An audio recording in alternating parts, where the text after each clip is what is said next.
Calling this meeting to order, you guys. So, Aitzquel, Siam Nasiea, Aishqualawan, Quantasilam Nala.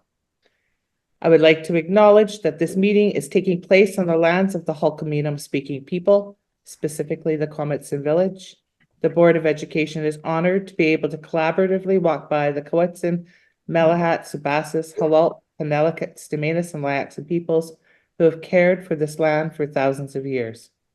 May we walk gently on the ceded and unceded territories of their lands as we work together to lift up all the ha-has, madam.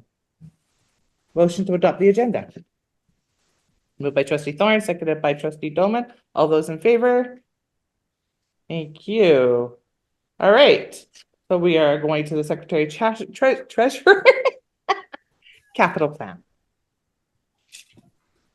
Thank you. I'm just bringing up the agenda. There it is.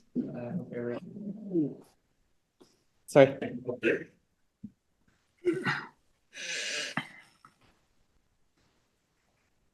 The first order of business on the capital plan that we wanted to present to the board is the major capital.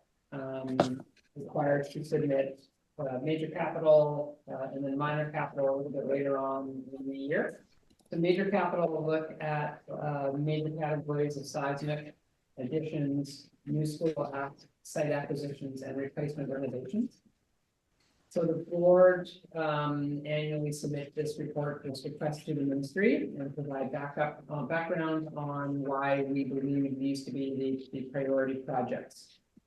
So when it comes to additions, the area where the board are seeing the greatest amount of growth would be up towards the Cancer catchment at the moment.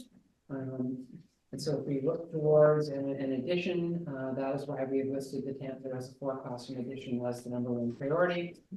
Second area that we're looking at is Bench, followed by Paulson, Crofton, and Maple Bay. And one of the reasons we've had to move Maple Bay down is there is no space at that site currently to do any addition. The school site is exactly the size of the school, and it would require a significant amount of engineering and feasibility analysis, probably. I think the operations department said close to $1 million worth of work to figure out if it was even going to be feasible to do an addition there. So we know that we do know that is an area where population is growing. Under new school, we have South Zone as far as where the board could potentially see a new school. There's a site that's been set aside by a local developer down there. We have the Statland Road area, so if we work to get an addition on Tanzer, that would be where we could potentially look at the site. And then we move McKinnon down. That area is expected to grow much slower than originally anticipated. There are some significant challenges around water capacity that those developers are going to have to deal with prior to actually beginning any development there. That could be decades. Moving down the list to replacement renovations, we have Lake Cowichan, where the operations department have identified some accessibility and IT and infrastructure, so Lake Cowichan secondary, as well as some renovations at Chemainus Secondary. So those are the two oldest secondary schools. And now the Francis Kelty is over, I think it's 30 years old, but nowhere near as old as Chemainus. So those are areas where we're looking at potential replacement renovation projects. Seismic, it's our understanding that the ministry are pivoting away temporarily from seismic just due to population demands in the rest of the province. So we certainly don't expect to see anything on the seismic envelope for some time, as those funds are all being utilized out of the provincial budget for growth. But these are the seismic priorities based on the highest risk to lowest risk that have come out of the most recent seismic assessment. So with Alexander, Chemainus, Quamachin, Paulson, Melday, Alex Aiken, and the various blocks there. Under site acquisition, Diesel Line, we have Statland Road Elementary. If we were to have one out that way, we certainly have seen some significant development proposals. The big gravel pit that used to be owned by North Cowichan, that is close to a 900 home development up that direction. We have South Zone, if not able to obtain a site from a developer, then we go to the first site there. Maple Bay, looking to see if there's any ability to purchase and do feasibility on site acquisition behind there. And then Bell McKinnon. So those are the current tasks, under the capital program, under the building envelope program. Well, I guess that's the second one. I guess I better see that they're the first part of the motion. Trustees, any questions? I have Elizabeth and Cindy, then Randy. Thank you thank you so much. So, you were cutting out a little bit on my connections, so I have a couple of questions. So my first one has to do with the seismic upgrades. Did you say that seismic upgrades aren't as much of a priority for the provincial government at this point? Yeah, that's correct. It's not that they're not a priority. They don't have funding to support seismic as well as growth. And so they are moving more towards meeting the needs of the population growth increases in the province than seismic. So it's our understanding from the BC ASBO AGM that I attended in May, that seismic was kind of on the back burner for a little bit provincially while they deal with growth pressures. Okay, thank you. And one more question. So Bell McKinnon North Elementary site acquisition, at one point North Cowichan had offered to zone a rather large property for a school place, and I think we turned it down.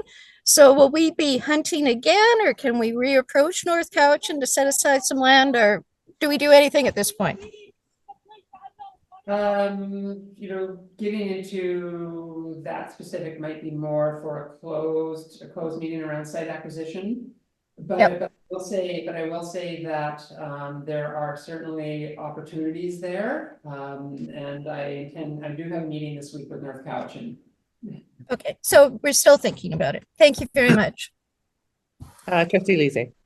The only question that I have is there's like order of priority, but is there an order of years, like, or is this just the general list in the order of what we want? And it could be 5 years, 10 years. How does that work? Well, eventually one of these catches the ministry's attention. And we much deeper and provide a more detailed analysis around when the board would need that project.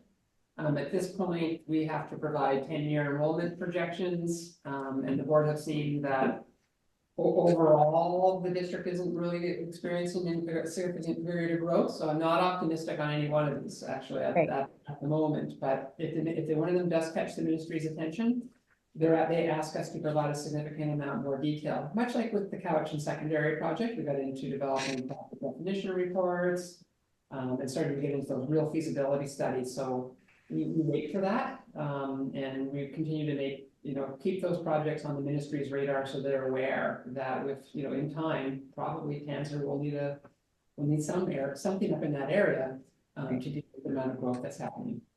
Okay, thank you. Trustee Doman. That was my question on timelines of when we need these additions. So that's to be determined. Yep. The district first has to be significantly over capacity everywhere. You have to have looked at your catchment areas, have dealt with it with portables, and be able to demonstrate that, well, for the next 10 years, these students are going to be here or they're going to be coming. And so that's why I feel that we're just signaling at this point to the province that these are upcoming projects to have on your radar. Hey, thanks. I think it's ironic that we're looking for a site for the Tanser overflow because it's pretty full up there. Because we used to have an annex, Satlam Elementary, that used to hold K-3. So I'm just sitting there thinking, gosh, if we only had the foresight that we already had this cute little schoolhouse, and now we're going to be starting something new. But it would have been old and 20 years ago. Yeah. Was it 20? Oh, I guess it was 20 years ago. Oops, been there too long. Any other questions regarding the capital plan, Eduardo? Sorry, trustee. That's okay, thank you.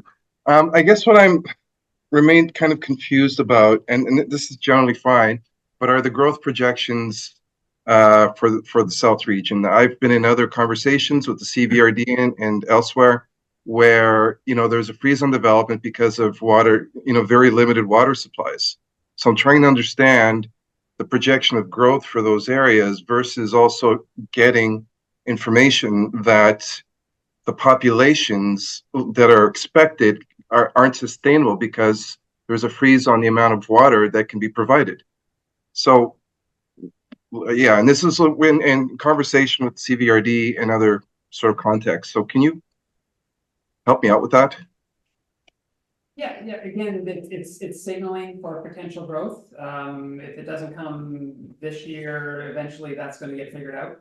We know that some of the largest land holdings for development are in the CVRD area down in the south. I think the largest development company in Canada owns the stretch of land between Deer Park and the top of the Malahat, with intentions of, 5,000 residents in that area. We see other developments that are along the highway, and we know those are pending, but we also know that the pent-up demand from Victoria will one day see those properties, once water is available. So again, we're signaling, but we do know that that is an area where there still are a lot of young families.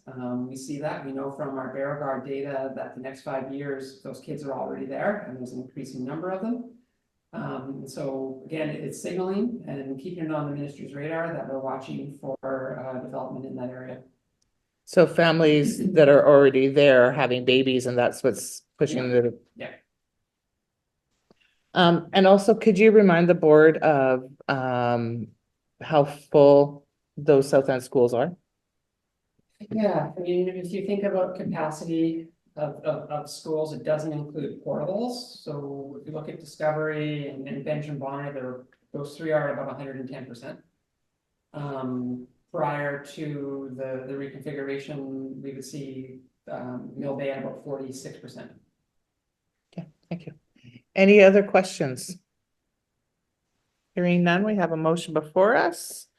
In accordance with the provisions under section 142(4) of the School Act, the Board of Education, School District 79, Cowichan Valley hereby approves the proposed 5-year capital plan, major capital programs for the 2025-2026 as provided on the 5-year capital plan summary of the 2025-2026 submitted to the Ministry of Education and Childcare.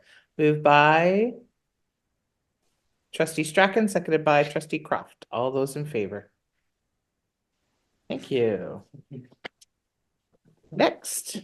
Thank you. The building envelope program, I almost got there, when I was talking about the capital. It is a much smaller submission application. We are looking for support for exterior upgrades at Alex Aiken. So there's been some water issues there, moisture issues, and that school is on their list now as our #1 priority and our only priority for building envelope program. So they're separate programs with the ministry, and it requires a separate motion to support. Trustees, questions? Trustee Lise, then Trustee Croft. So this is just, I may or may not be related, but so for example, we sell Cowichan Senior Secondary and we have funding from that. Does that go into repairs for capital or building in the future, or is that still completely separate and we go through the ministry first? Mr. Sandquist? Well, that would be an option of the board. You could wait for ministry funding, or if you had your own funding, you can always direct the funding towards building repairs. Thank you. So, depending on which fund the potential sale might end up in, whether it be a local capital, which the board has discretion over, or ministry capital, which the ministry has discretion over, but those funds are intended to be utilized for capital or site acquisition. Right. Trustee Croft? Thank you. Pretty sure it was during my first term that Alex Aiken had a pretty significant renovation done sort of towards the front of the school, and I'm just wondering if did that disturb the building envelope, or is that envelope also being repaired at the same time? Mr. Sandquist? Yeah, I think that wasn't a building envelope project that happened at that time, and often we like to combine seismic work and building envelope projects at the same time that the ministry will line them up in that manner. So it was probably some other supported project that I can't recall at the moment, but I do remember the significant renovation work.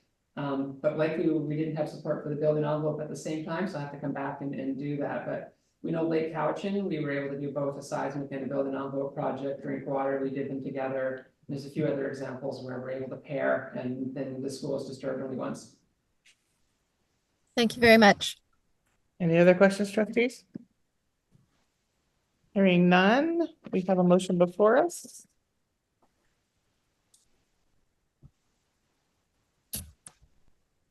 Twenty 2026 5-year capital plan building envelope.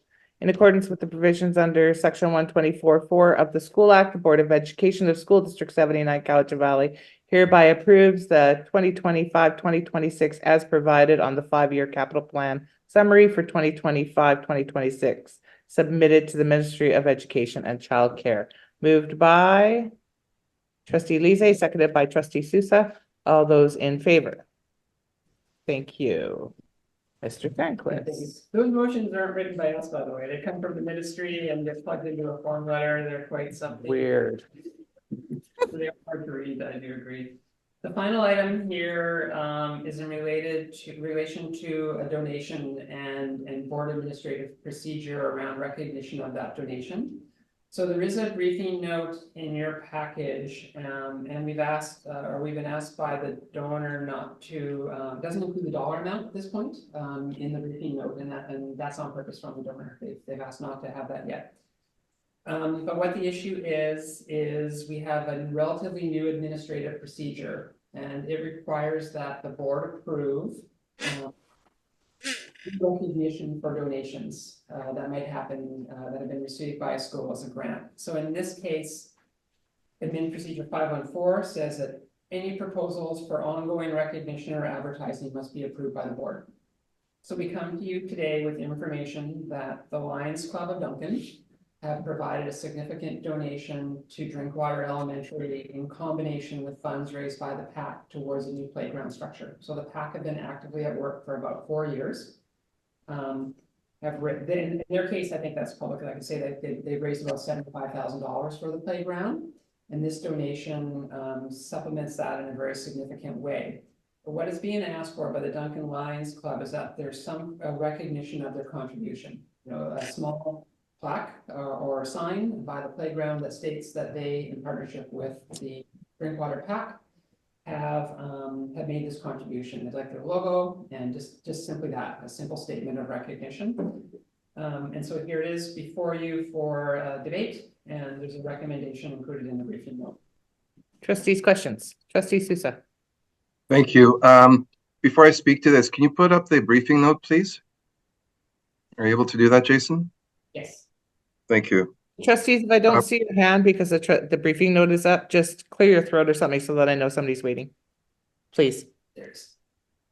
Okay, thank you for doing that. So when this came forward a few days ago or so, I mean, thought it was wonderful that they're willing to make a significant contribution about that. I raised questions about the size. I raised questions about the content, what I was going to say, because I felt like at the time there was not enough information. This briefing note wasn't before us. This briefing note actually makes me feel more comfortable because it clearly says here that it's a small sign with their logo and a statement that the playground was fundraised for in collaboration, So that's put me more at ease, that I see very clearly here that is what's going to be on the sign, because for me, I also think about precedent and that is set and whatnot. So although those particular words are not reflected in the recommendation, the fact that it is here in the briefing note, I am willing to support it at this point because it's clearly laid out what it's going to be: a small sign with a logo and a statement. So with that, I'm prepared to support this. Thank you. Any other trustees have any questions? Trustee. Just a question in regards to the policy, because I get to deal with this in the community in various ways and things, and sometimes there's a dollar place, like if you donate more than X, this is what what that entails. You get to have a sign that indicates that you donated that. Do we have a dollar amount in our policy? We don't. Because I think that's where the concerns in regards to precedent setting comes into play. Somebody, who donates $5,000. I mean, it's a lot of money. Any donation is a lot, but in comparison to somebody who donates $75,000, for example, in their expectation of their recognition. And so sometimes in different ways or different capacities, there's certain levels of recognition. So you could have them acknowledged on your website, for example, or in newsletters, or so there's varying degrees of acknowledgement. And I have no problem with a small sign when we have that kind of community collaboration. I just wondered if there was a dollar amount. There isn't. Okay, I have trustee Croft, trustee Doman, and trustee Thorne. So trustee Croft. Thank you so much. This is more of a comment, and my thought in reading over these materials today was that I would ask the board about a motion to ask staff to develop a package of requirements for signage sometime over the next few months, so that when this comes up next time, it's a little easier for everybody. And it's also something that you can provide to people who perhaps are thinking of making a substantial donation. So if the chair is in favor of having a little more discussion after this motion, I would like to propose that. Thank you, trustee Croft. Trustee Doman. One part of me echoes what Elizabeth said, and I just wanted to say again what I said in my email. There's always been a disconnect between the school board and the community, and that's why we don't see a lot of donations into the school district. And by putting a recognition sign up for the Lions Club would open the door for others to say, hey, this is all right, maybe we can do this. I also want to say, when I was up in Port Alberni a number of years ago at their new high school, which is probably about 10, 12 years old now, their whole gym was a donor wall, all four sides, where they recognized donors into their high school, into their school district. Not just service clubs, but also from the private sector. And this would be really good, because by doing that, you're going to open the door up for others to do really nice things for kids. Thank you, trustee Doman. Trustee Thorne. Trustee Doman, trustee Croft, if you remember prior to new trustees coming in, we had talked about one being a society. We were going to actively look for dollars. I think I'm not too sure it was for the high school or what we're doing, but it didn't go very far. And I think this kind of opens it up. I agree with trustee Doman. It's going to involve the community, and that's what we really need, is to have the community more involved. There's so much going on now, and I think we need each other to use these children. But I don't remember the notes. Candace and Barbara both co-chair at that time. And we had talked about actively doing proposals, actively looking for dollars. And I think this is something that to me wasn't new, and I think it's great.